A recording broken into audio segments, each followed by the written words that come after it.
ফেব্রুয়ারির 15 তারিখের মধ্যে যে নির্বাচনের কথা বলা হচ্ছে, আমাদের দেখেন নির্বাচনকালীন যে সময় ফেব্রুয়ারি জানুয়ারি এটা নিয়ে কিন্তু আমরা আমাদের জায়গা থেকে বিরোধিতা জানাইনি, কিন্তু আমরা আমাদের জায়গা থেকে জনগণের প্রত্যাশাটা তুলে ধরেছি। আমরা বলেছি যে মৌলিক সংস্কারগুলো যদি না হয়, জুলাই সনদের আইনগত একটা শক্ত ভিত্তির উপরে এই জুলাই সনদের ভিত্তিতে যদি নির্বাচন না হয়, এবং আমরা যে সংস্কারগুলোর কথা বলছি এগুলো সংস্কারগুলো সাস্টেইনেবল হওয়ার জন্য, আইনগত ভিত্তি শক্ত হওয়ার জন্য যে গণপরিষদের নির্বাচন, একই সাথে নির্বাচন উইথ গণপরিষদ, এই গণপরিষদ নির্বাচনটা যদি না হয়, এত বড় যে একটা গণহত্যা হলো, এটার যদি আমরা ন্যূনতম বিচারিক প্রক্রিয়ার দৃশ্যমান রায় আমরা না দেখতে পাই, তাহলে আপনি যেই সময়সীমায় বলেন না কেন, সেই সময়সীমা এটা জনগণের আকাঙ্ক্ষার সাথে প্রতারণা, আমরা আমাদের জায়গা থেকে এটা মনে করি।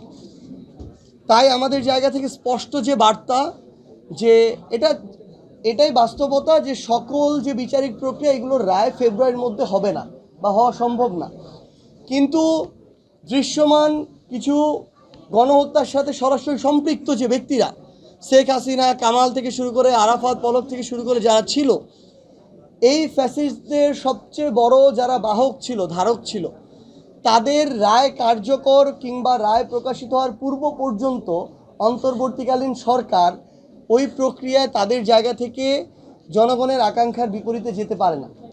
সো নির্বাচনের ফ্রেম নিয়ে আমাদের সমস্যা নেই, ফেব্রুয়ারি 15 তারিখের মধ্যে হলেও সমস্যা নেই, কিন্তু আমরা যেটি বলছি এই বিষয়গুলোর মধ্য দিয়ে ওই জায়গায় যেতে হবে। আমির কথা বলেছেন ভাই, আমরা স্পষ্ট করে একটা কথা বলি, 24, 18, 14 নির্বাচনে যারা অংশগ্রহণ করে সুবিধা ভোগ করেছেন, আমরা আমাদের জায়গা থেকে এটা মনে করি, যারা ওই জায়গায় পুরো সময়টি থেকে সকল সুযোগ সুবিধা নিয়ে আওয়ামী লীগকে সরকারি দলের বৈধতা দিয়েছেন, তাদের আগামী নির্বাচনে অংশগ্রহণ করার কোনো অধিকার নেই। সো এখানে আমাদের অবস্থান স্পষ্ট।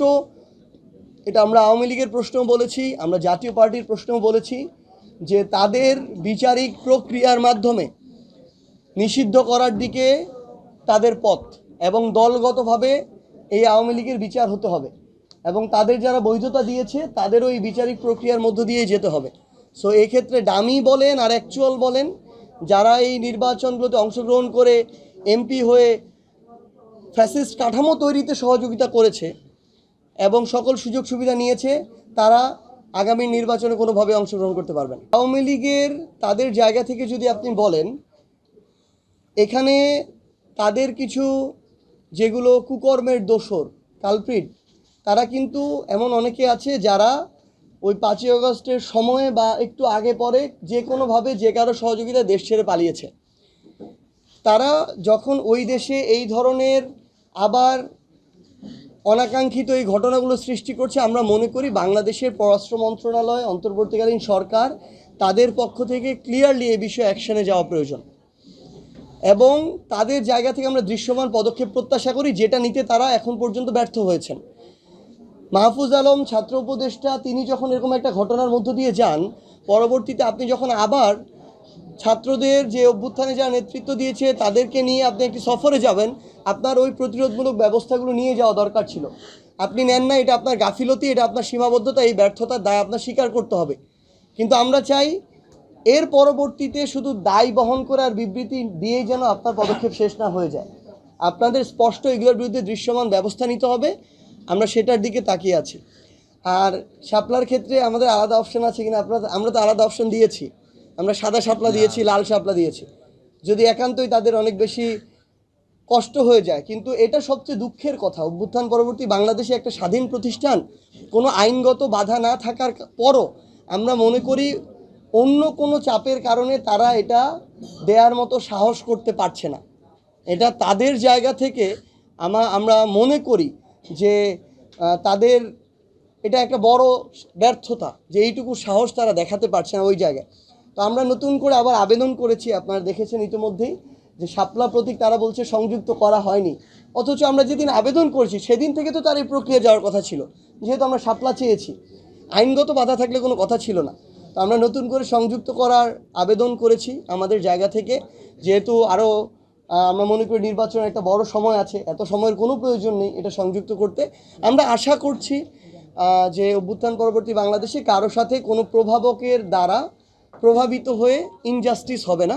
আমরা আশা করছি শাপলা প্রতীক সংযুক্ত করা হবে এবং আমরা সেটা মার্কা হিসেবে পাবো। এটা হতে পারে কোনো ব্যক্তির থেকে, গোষ্ঠীর থেকে, দলের থেকে, এজেন্সির থেকে, এটা হতে পারে, এটা তারা ভালো বলতে পারবে। কিন্তু আমরা মনে করি এরকম একটা কিছুর কারণেই হয়তো তারা এটা দিতে পারছেন না।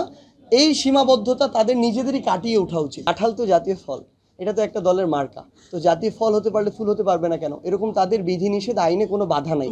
সকল ধরনের বিধিনিষেধ আইনগত প্রক্রিয়া যাচাই করার পরেই আমরা এই মার্কাটা চেয়েছি ভাই। একটা রাজনৈতিক দল একটা মার্কা চাওয়ার আগে এই ন্যূনতম ক্রাইটেরিয়া তো চেক করবে। আমরা চেক করে দিয়েছি, এখানে আইনগত কোনো বাধা নেই। আমরা আসলে এটা অনেকবার বলেছি, তো বলতে বলতে গণ অধিকার পরিষদ এবং এনসিপিতে আসার বিষয়ে তাদের পজিটিভ একটা চিন্তাধারা রয়েছে। আমরাও এই বিষয়ে পজিটিভ, আলোচনা চলছে, আলোচনাও পজিটিভভাবে এগিয়ে যাচ্ছে। এখন পর্যন্ত ফাইনাল সিদ্ধান্ত হয়নি। ফাইনাল সিদ্ধান্ত হলে পুরো দেশ আপনারা একসাথে জানতে পারবেন। স্বাভাবিকভাবেই প্রত্যেকটা রাজনৈতিক দল তার এজেন্ডা, উদ্দেশ্য, লক্ষ্য ভিন্ন। আমরা স্বতন্ত্র আরেকটা আমাদের জায়গা থেকে রাজনৈতিক দল। আমাদের ধরেন ঐক্যমত্য কমিশনে আমরা যে বিষয়গুলো চাচ্ছিলাম ঐক্যমত্য হোক, সেগুলোতে জামায়াত সহ, ইসলামিস্ট, অন্যান্য কিছু রাজনৈতিক দল সহ আরও বেশ কিছু রাজনৈতিক দল যারা ধরেন বাম ঘরানারও কিছু আছে, স্বতন্ত্র কিছু আছে, তারা আমাদের সাথে ওই একই জিনিসগুলোতে তারা ঐক্যমত্য ছিল। এই জন্য ওইখানে আপনারা দেখেছেন একইভাবে আমরা কথা বলেছি।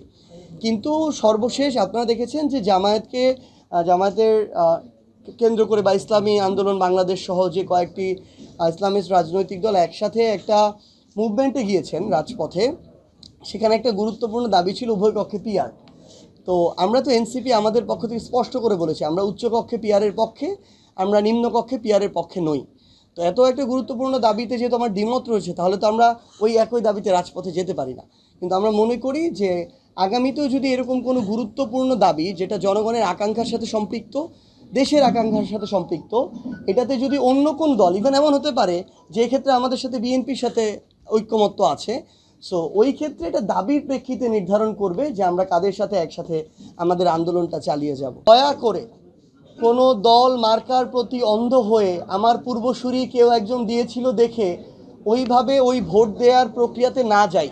আমরা 5 বছরে একবার এই গণতান্ত্রিক অধিকার চর্চার সুযোগটা পাই। এখানে যদি আমি এই বিভিন্ন কোরাম, আগের অভ্যস্ততা বা পারিবারিক লেগেসি, এই জায়গা থেকে আমি এই অধিকারের প্রয়োগের জায়গাটাতে বায়াসড হয়ে যাই এবং তুলনামূলক অযোগ্য একজন মানুষকে আমি আমার ভোটটা দেই, তাহলে দিন শেষে পরের 5 বছর আমি তাদের থেকে ভালো কিছু আশা করতে পারি না। এবং তারা যেই বিভিন্ন ধরনের যদি কোনো অনাকাঙ্ক্ষিত ঘটনার সাথে সম্পৃক্ত হয়, অপকর্মের সাথে সম্পৃক্ত হয়, এই দায় আমরাও এড়াতে পারি না। সো আমরা আপনাদেরকে অনুরোধ করব, আপনাদের মাধ্যমে সকল মানুষকে, যে আমরা যেন সবচেয়ে ভালো যোগ্য মানুষটাকে বেছে নিই, যারা নিজেদের জায়গা থেকে সৎ থেকে সকল ধরনের অপকর্ম থেকে দূরে থেকে তাদের জায়গায় সর্বোচ্চভাবে দেশ এবং মানুষের জন্য কাজ করার চেষ্টা করছে। আমরা যেন তাদেরকে সমর্থন দিই, সহযোগিতা করি।